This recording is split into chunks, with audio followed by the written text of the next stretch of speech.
Hello, friends. This is Pastor Steve West on Tuesday, May the 26th, for my Tuesday devotional. I was thinking today about how I used to keep by my desk years ago something that I considered the ninth beatitude, or the beatitude that got left out of the Bible. And it reads something like this: "Blessed are the flexible, for they shall not get bent out of shape."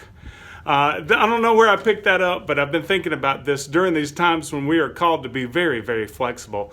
And as we're getting ready for, not sure exactly how and when, but as we're getting ready for re-entry into our buildings as the church, I just want to remind us that blessed are the flexible, for they shall not get bent out of shape.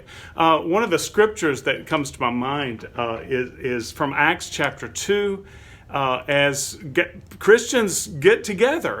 That's what we do. And it reads this way: "All who believed were together and had all things in common. They would sell their possessions and goods and distribute the proceeds to all as any had need. Day by day, as they spent much time together in the temple, they broke bread at home and ate their food with glad and generous hearts, praising God and having the goodwill of all the people. And day by day, the Lord added to their number those who are being saved." You know, I want to really emphasize two things with you today. First of all, it is our very nature to get together. That's what it means to be the church. The Greek word in the Bible for church, ecclesia, means gathering or assembly. That's what we do. It's our very nature to want to get together. So I look forward to being able to get together with you. The second thing I want to say, though, is the church has always adapted. We've always been flexible about how that happens. Christians have always had to adapt. If you look through our history, Christians have always had to adapt. What I read was the beginning of the church, who met in synagogues and in homes.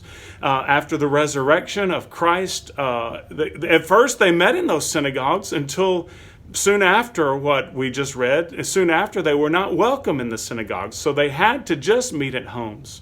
And then the time came later in history when they could no longer meet at homes. That was not safe. Others had figured it out. So many people began to meet in catacombs, ancient burial grounds where they could meet in hiding. But they did it not just for themselves, but for others, so that they could reach others with the gospel through this secret system of meeting in the catacombs.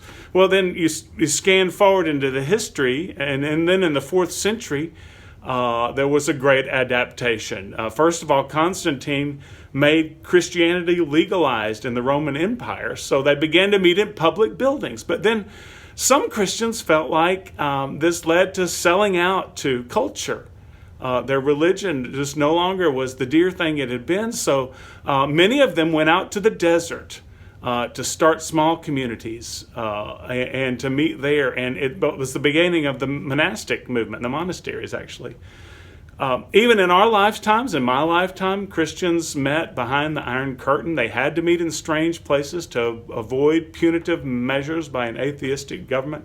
Still today, as many freedoms as we enjoy, here where we are, still today there are underground churches in many countries, in many places, and we pray for the persecuted church. But my point is, it is our very nature to get together as the church. Not just for ourselves. We can worship. If it was about it just being ourselves, we could do it at home. But it's about others, about loving others and reaching others.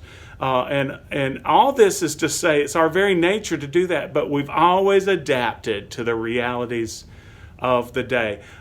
We do it for others, not just for ourselves.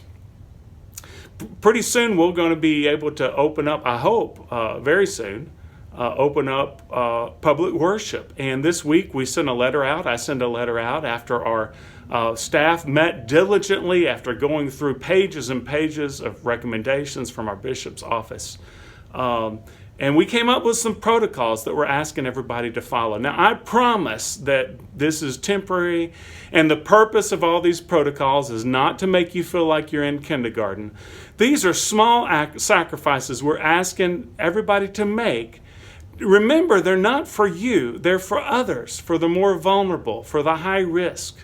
and consideration that there are some outbreaks that have been traced to churches. We will loosen them up as time goes by, but I ask for your teamwork, for your positivity. It's our very nature to get together, but the people of God always adapt. And finally, I want to leave you with that extra beatitude that got left out of the Bible. Blessed are the flexible, for they shall not get bent out of shape. I hope you have a blessed and wonderful day today, and I look forward to seeing you soon.